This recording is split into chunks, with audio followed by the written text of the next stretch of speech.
Ada pelukan yang tak lagi menyentuh kulit, tapi menyusup ke dalam jiwa. Pelukan yang membuatmu lupa siapa kau sebelumnya. Di balik hujan dan malam, terkadang seseorang datang bukan untuk tinggal, melainkan untuk mengingatkan kita bagaimana rasanya hidup. Inilah kisah tentang dua jiwa yang bertemu dalam keheningan, bukan untuk saling memiliki, tapi untuk saling mengisi ruang kosong yang tak pernah bisa benar-benar diisi siapapun. Hujan turun perlahan di luar jendela kaca. Laras duduk di ujung ranjang dengan punggung tegak dan tatapan kosong, seperti perempuan yang sedang menghitung hari dalam keheningan. Malam telah larut, tapi kamar itu masih terang. Bau lavender dari lilin aromaterapi menyebar samar, bercampur dengan aroma kayu tua yang lembab. Sudah 3 tahun sejak Reza, suaminya, meninggal dalam kecelakaan yang tak sempat memberinya ucapan selamat tinggal. Dan sejak itu, Laras tak pernah benar-benar tidur nyenyak. Yang ia lakukan hanyalah berbaring, membuka matanya dan menanti pagi, dengan dada kosong dan telinga yang terus mencari suara langkah Reza di lantai kayu. Namun malam itu, sesuatu berubah. Tok, tok. Ketukan halus menggema dari pintu depan. Di luar sana, hujan masih turun pelan. Laras menoleh, sedikit ragu. Ia tidak mengharapkan siapapun. Siapa yang datang di jam 10 malam saat hujan turun deras? Dengan jubah tidur panjang dan langkah hati-hati, Laras membuka pintu. Di balik hujan dan kabut, berdirilah seorang pria. Tinggi, basah kuyup, dan wajahnya setengah tersamar oleh tudung jaket. "Maaf," katanya pelan. Suaranya serak seperti udara dingin. "Aku kehujanan. Boleh aku berteduh sebentar?" Laras menatapnya. Ada sesuatu dalam sorot mata pria itu yang menabrak sesuatu dalam dirinya. Ia mengangguk tanpa sadar dan mempersilakannya masuk. Pria itu duduk di dekat perapian, menggosok tangannya yang beku. Laras menyeduhkan teh hangat dan menyerahkan cangkir itu dengan tangan gemetar. "Terima kasih," ucapnya lirih. Laras duduk di seberangnya. Diam. Mereka hanya saling mengamati, seperti dua jiwa yang tahu mereka seharusnya tidak bertemu, namun terlalu lelah untuk menyangkal pertemuan itu. "Kau tinggal sendirian?" tanya pria itu. Laras mengangguk. "Suamiku meninggal 3 tahun lalu." Ada senyap yang menggantung. Lalu pria itu menatapnya. Lama, dalam, dan tanpa kedipan. "Boleh aku meminta sesuatu yang aneh?" katanya. Laras menegang. "Peluk aku, seperti kau memeluk dia." Ia seharusnya menolak, tapi jiwanya terlalu rapuh untuk menyangkal rasa yang seperti menguar dari dada pria itu. Ia berdiri, perlahan, mendekatinya seperti seseorang yang berjalan menuju altar kenangan. Pelukan itu terjadi tanpa banyak kata. Tubuh mereka bersatu, hangat, gemetar. Pria itu mencengkeram pinggang Laras, sementara Laras meremas punggung jaket basah itu, seperti mencoba menarik kembali waktu. Dan dari pelukan itu, lahirlah keintiman yang lebih dari sekadar kontak tubuh. Ada luka yang saling bersentuhan. Ada duka yang saling menjilati. Dan ketika pria itu mencium leher Laras dengan napas tertahan, Laras tidak menolak. Ia menutup mata, menarik pria itu lebih dekat. Tangan mereka menjelajah, bukan dengan nafsu, tapi dengan kerinduan yang begitu purba. Setiap kancing yang dibuka adalah kunci kenangan yang terlepas. Setiap helai pakaian yang jatuh adalah beban luka yang dibiarkan tenggelam.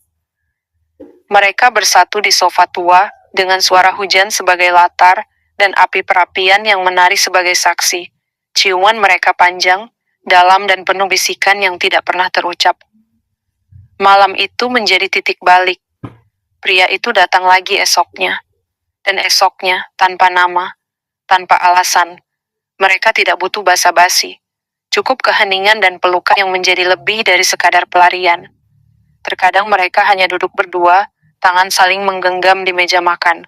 Terkadang mereka tidur telanjang dalam selimut tipis, dengan dada pria itu menjadi tempat kepala Laras bersandar. "Kau seperti Reza," ucap Laras suatu malam. "Dan kau seperti istriku," jawabnya. Itulah malam pertama pria itu menceritakan luka yang ia simpan. Istrinya meninggal karena kanker rahim setahun sebelum Reza pergi. Ia belum pernah tidur dengan siapapun sejak itu, sampai Laras. Aku tak tahu kenapa bisa secepat ini, katanya. Karena kita sama-sama pecah, jawab Laras. Dan hanya pecahan yang saling mengerti cara menyatu. Mereka mulai makan bersama, belanja bersama. Kadang tertawa, kadang bertengkar karena hal kecil, lalu berbaikan di ranjang dengan peluh dan desah. Tubuh Laras yang semula kaku mulai luwes. Ia kembali menggunakan lipstik, menata rambutnya, membeli parfum. Hubungan mereka semakin fisikal, tapi bukan sekadar seks. Itu adalah tarikan emosi yang begitu purba. Sentuhan pria itu tidak hanya membakar kulit Laras, tapi membangkitkan sesuatu yang telah lama mati. Ia menciumi setiap inci tubuh Laras, seolah ingin menghidupkannya kembali, dan Laras memeluknya erat setiap kali klimaks datang, seolah jika dilepas, pria itu akan hilang seperti Reza. Namun luka tak pernah benar-benar sembuh. Suatu malam, setelah bercinta dalam diam yang panjang, Laras terisak. Pria itu memeluknya dari belakang, mencium bahu telanjangnya. Apa yang kau tangisi? Karena aku takut. Ini hanya mimpi. Pria itu tidak menjawab. Ia hanya menarik tubuh Laras lebih erat. Mereka tertidur dalam pelukan yang penuh ketakutan akan kehilangan. Tapi malam Jumat berikutnya, pria itu tidak datang. Tidak ada pesan, tidak ada kabar. Laras menunggu.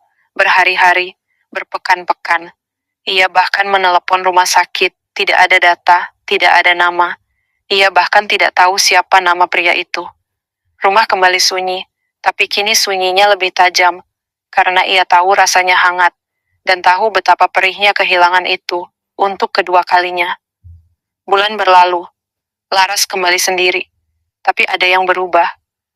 Ia tidak lagi menyeduh 2 cangkir teh, tapi ia masih meletakkan 1 gelas kosong di meja, hanya untuk mengenang. Dan setiap malam, ia menyalakan lilin lavender, duduk di ranjang, dan membayangkan tangan pria itu menyentuh punggungnya, merangkulnya. Suatu pagi, saat membuka laci lama yang jarang disentuh, ia menemukan secari kertas tertulis dengan tangan gemetar. Terima kasih karena telah membuatku merasa hidup lagi. Aku harus pergi sebelum kita saling menjadi hantu untuk satu sama lain. Laras tersenyum, matanya basah. Ia berdiri di depan cermin, melihat dirinya sendiri. Rambutnya acak, matanya sembab. Tapi ia merasa hidup. Lebih dari yang pernah ia rasakan selama bertahun-tahun. Ia mencium jemarinya sendiri.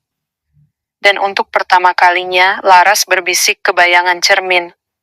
Terima kasih karena telah membuatku mencintai lagi, bahkan jika hanya sebentar. Beberapa pelukan bukan untuk selamanya, tapi cukup 1 pelukan yang benar, untuk menghidupkan kembali sesuatu yang lama mati. Laras kini berjalan perlahan di dunia yang sama, tapi dengan dada yang tak lagi kosong. Ia tahu, tak semua cinta harus tinggal.